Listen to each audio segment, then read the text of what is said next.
Claremont Classic Garage. We're out on a road trip. Got the Ram 2500 with Cooper and Nugget riding shotgun in the back seat. We got the 6x10 utility trailer with a ramp on the back. And we're heading up to Old Mimi, Ontario. See you when we get there. This here is a 1941 Ford 9N. At least I'm pretty sure that's what it is by looking at it. I'll know more when we get home and I can rub the serial number. I bought this for one thing and one thing only. You can't see it from here, but I'll show you it when we get home. And it's there. All right, got her loaded up. See you back at the ranch. So here it is home, out of the trailer. We're gonna go kind of have a look at it now and go over it and see what we got. First thing we need to do is determine exactly what it is. From looking at it, I'm pretty sure that it's a 1941 9N. You could tell mostly because it's got a cast iron upper and lower dash. It's got the plastic covered steering wheel. I'm pretty sure this is a 41. Anyway, we're going to clean the serial number off and find out for sure. So the serial number will be stamped in this pad right here. Some of them are stamped better than others. Oh, this one's stamped good. And it's not all eaten away. Look at that. That's beautiful. Okay, let me get the flashlight. We'll see if we can see what it says. 9N BN 77970. So let's look that up and see what it means. So the 77970 part does equate to 1941, and the prefix 9NBN, the BN denotes that this originally was an industrial tractor. So it's a 9N industrial. So this was not made to be on a farm. It was made to be in like a factory or a construction site, and they were a little different.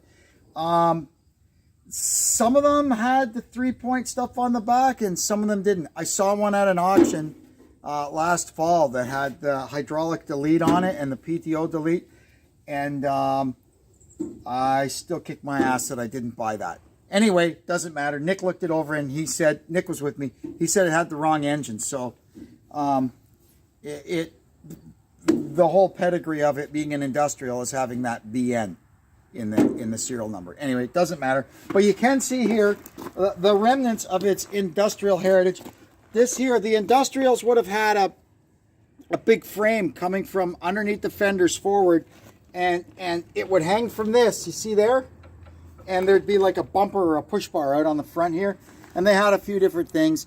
They had, I think you could get them with hydraulic brakes. You could get all kinds of weird stuff on them depending on what you're doing.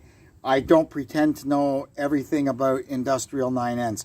Anyway, what happened to this? This could have been a full boogie industrial, and at some point in life, it was morphed with another one and made back into more of a farm tractor.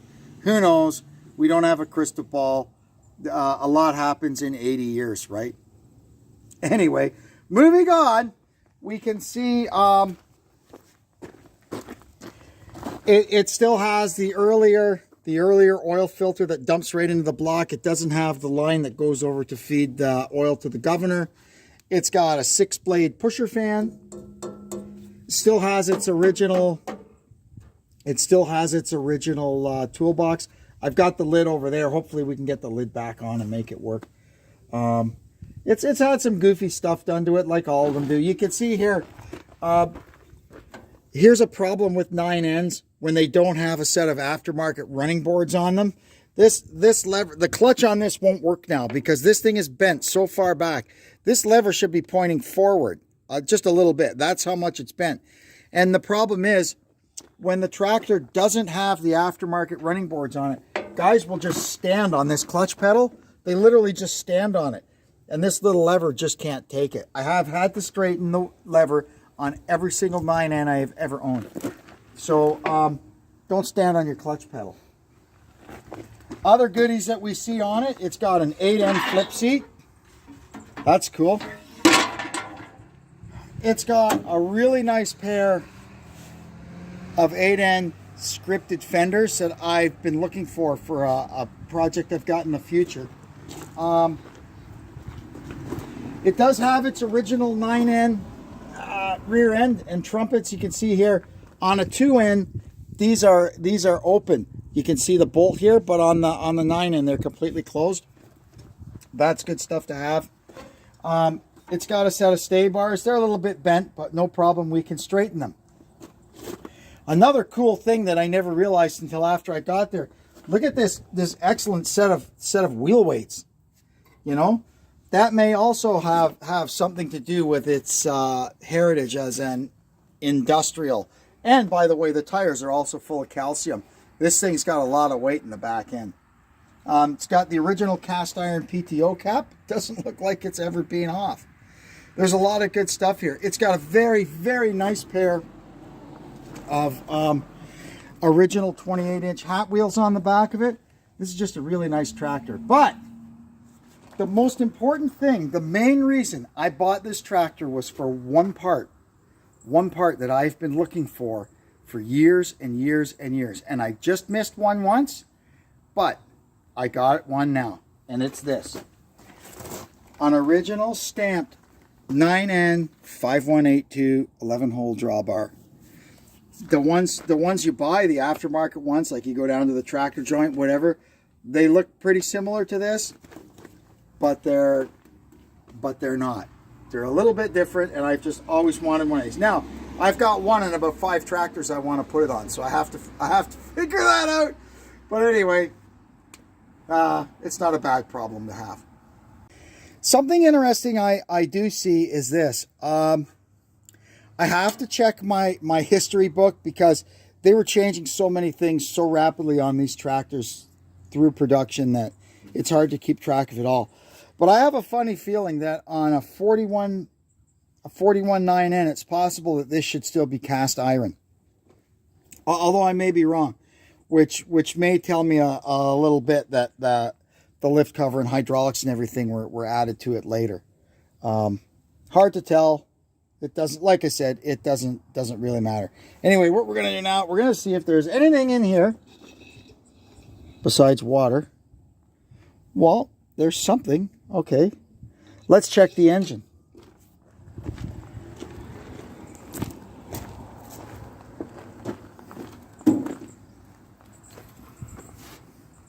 Yep, there's oil in the engine. See how bad the gas tank smells. Oh, what do you know? There's an old dead, no green light. That's long dead. Even the hood's not bad. It's a 9N hood. They're not too easy to find, not rotted out. Now, the gas tank doesn't look too bad inside. It doesn't even smell too bad, so that's okay.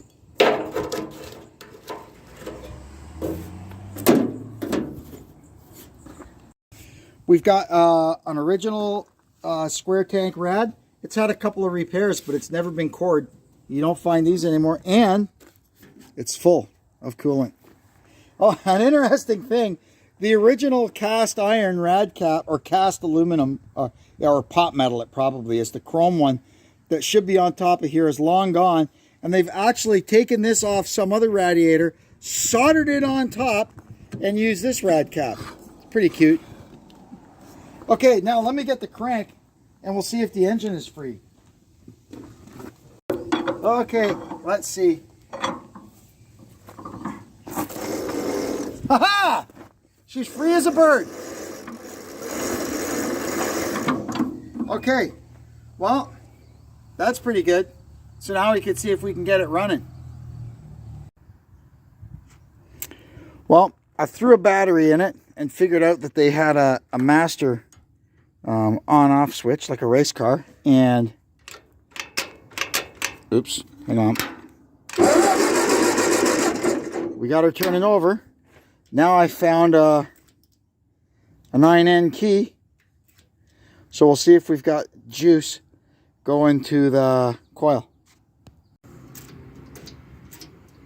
The ignition switch seemed to be roached. It wasn't doing anything, so we just I pulled the wires off it, And I do have power coming to it, so we're going to jump it over to that one and see if we have anything going down to the coil. There we are. Power's at least going to the coil. So now we'll turn it over and see if we get any spark. Oh.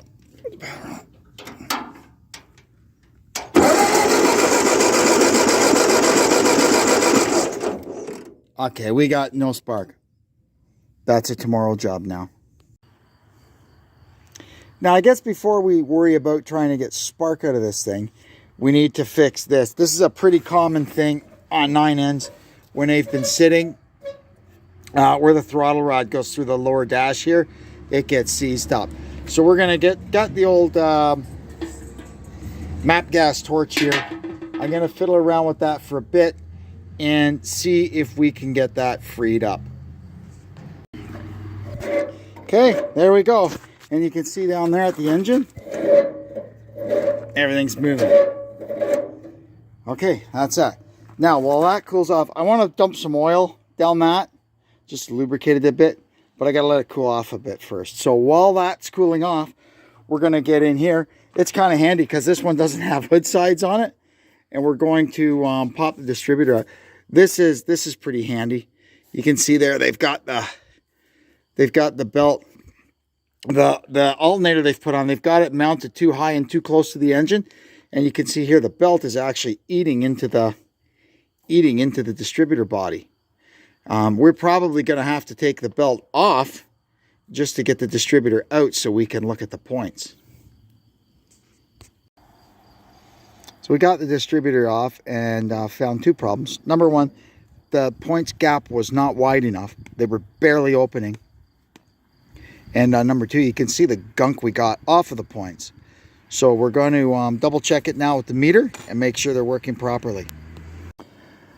Okay, let's set this thing to continuity. The easiest thing to do, we'll just use the rotor button to turn it.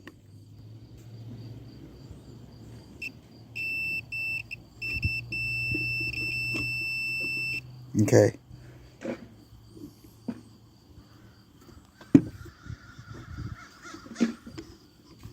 See that? Points are closed. We got no continuity across them. That means there's still junk on them. All right, let's try again. Man, still nothing. I don't want to take them right out. It's such a pain in the neck.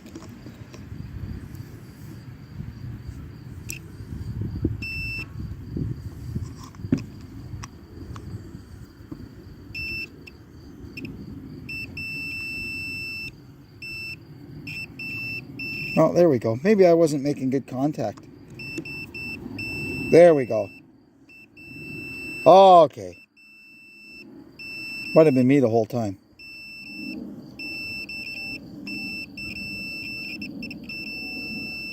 Okay, that's good. So what we'll do now, we'll put it back together. And then we'll do a continuity check again, this time through the top terminal on the coil. Okay, let's check down through the whole thing. Points are closed. Points are open. Points are closed. Points are open. Good. I think we got her licked.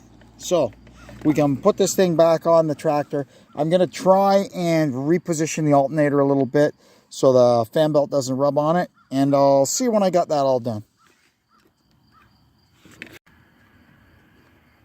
Here's something cool. You can see this here. It's an original Ford belt. Ford 9N8620-B1. That's really cool. We'll be saving that for one of our nice ones. I got it back together, but I'm not going to be able to get this belt away from the distributor without doing a little hack work on these brackets. So for now, it can stay like this. We're not gonna run it a long time anyway. I just want to see if it fires. I better see if there's any oil in it too, if I haven't already. Yeah, there's not much in there, but there's something. That's good enough for what we're gonna do. And I already checked. I pulled the rad cap off. It's full of coolant. And you can see here, look, that's the original Ford rad hose. The thing's even got a thermostat in it still. That's cool. Okay, let me grab a battery and the spark tester. All right, well, let's check for spark. Nothing. Okay, let me figure out what's going on here. All right, I turned it over again and I did see some sparks. So we're going to disconnect this, hook up our remote fuel supply, give her some fuel, and see what happens. I filled up our temporary fuel supply with 2-stroke gas. I like to start them on 2-stroke gas when they've been sitting. It just gives the cylinders a chance to get a little bit of oil. And I did see when I filled it up, I saw the level go down a bit and then stop, which means the carburetor filled up and the float is probably working. So now I'm going to get the tripod set up and we'll wind this baby over and see if she'll start. Okay, well, let's find out what's going to happen here. She tried. Another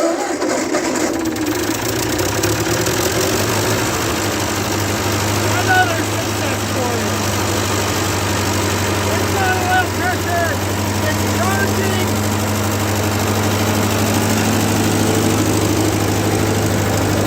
It doesn't have great oil pressure, but it's got oil pressure. That could be a factor of it, the oil being low. I think I'm going to shut it off and top it off. It even idles.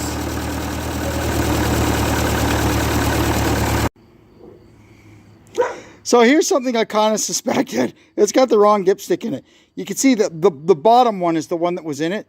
And the full mark on that one is below the danger mark on the actual one. So we're going to fill it up till you see there it says RJ 173. We're going to have to fill it up to about there and try again. There we go. That's better. The last guy must have thought he'd won the lottery. He's got this nice tractor, and when he changes the oil, it only takes like 1 quart to get it up to the full mark. That's awesome, eh? Okay, so I'm going to top off the fuel. So if it starts, I'm going to try to get it in gear and get it moving. I'm not sure the clutch is going to work with this arm bent like that. Like that should be over there, you know. But anyway, we'll see what we can do. That's all we can do. All right, let's see what happens this time. Hopefully we got a little bit of oil pressure now. Oh yeah, we got oil pressure now. And it's steady, which is nice. 30, it's slowly going up. Look at that. 30. It's burning a bit of oil, but not bad. It's creeping up to 40 now. Oh, now it's going back down. 20. Okay, well we got oil pressure. So now I'm going to see if I can get it in gear.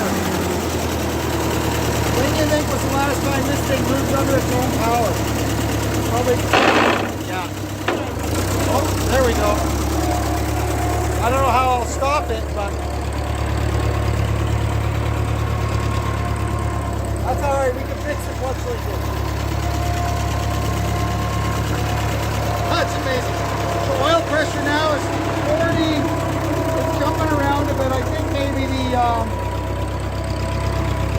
the relief valve might be a little sticky or something, but it's working. And it's charging. It steers nice too.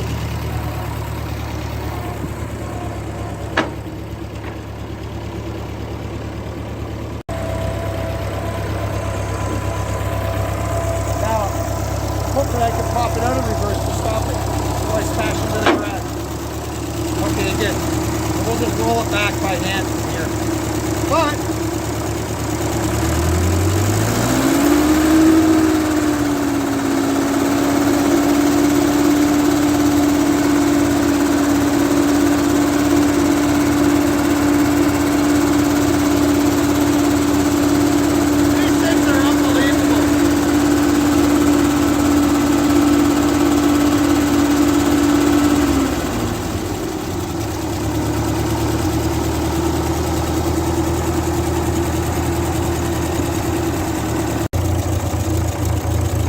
run for a second, let it burn the that oil off the exhaust.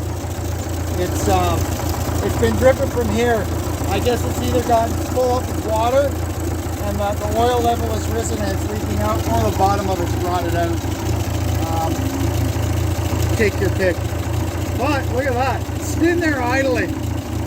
I can't even imagine when is the last time this thing ran. But she's running now. It does, there's a little haze coming out the back of it, but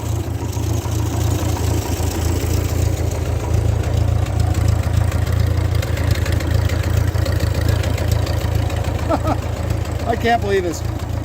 I gotta let it warm up a little bit, and then we'll get it pushed back here, and then just because I'll pull the plugs out and we'll give it a compression test.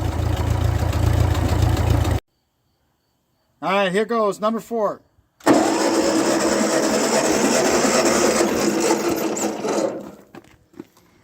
Well, that ain't so hot. 70. I told you I thought she was pumping a little oil. So now, sometimes these things, when you actually run them a bit, they perk up a little more. Once I get it so the clutch works, and we get it running off its own fuel tank, we may be able to get these numbers up a bit. Well, let's see what we got.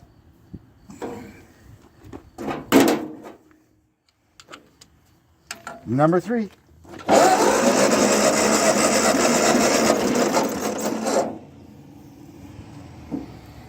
We got 90 there.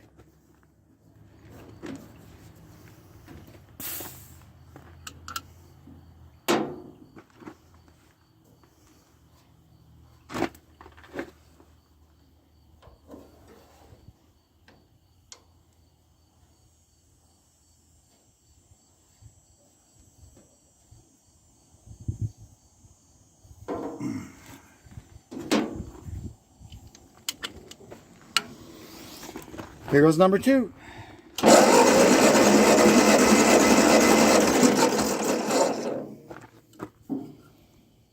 $80.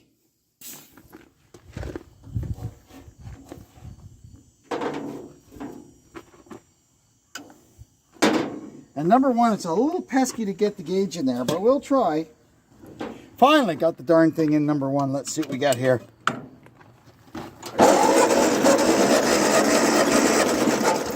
Oh, look at that. We got 95 over there. So that's the best one. All right. So, like I said, we'll revisit this once we've got it running off its own tank, and I can get it out and drive it around and get it in, get it in 3rd gear and get some cylinder pressure built up. And we'll see what happens. Plus the oil. I mean, it was just some old used oil that oil helps seal the cylinders too, right? It was like 5W20 or something of an old minivan. So, well, there's another one saved from the shredder, I guess. We bought this thing just to get that drawbar down there, and well, we got lots here. Eh? We got those nice scripted 8-end fenders. We found out we got the 9-end industrial we've been looking for a long time.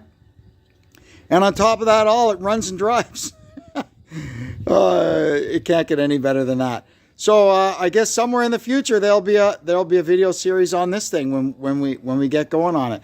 I've got a vision for what I think it's going to look like when it's done, and I guess we'll go with that and try to get it as close as we can. Anyway, you'll have to just be in suspense until then. It might be a while before we see this guy again, but you never know. Anything's possible around here. Anyway, I'd like to thank you again, and as always, for tuning into the Claremont Classic Garage. I hope you'll come back and see us again soon, and until then, I'm Kevin saying so long for now.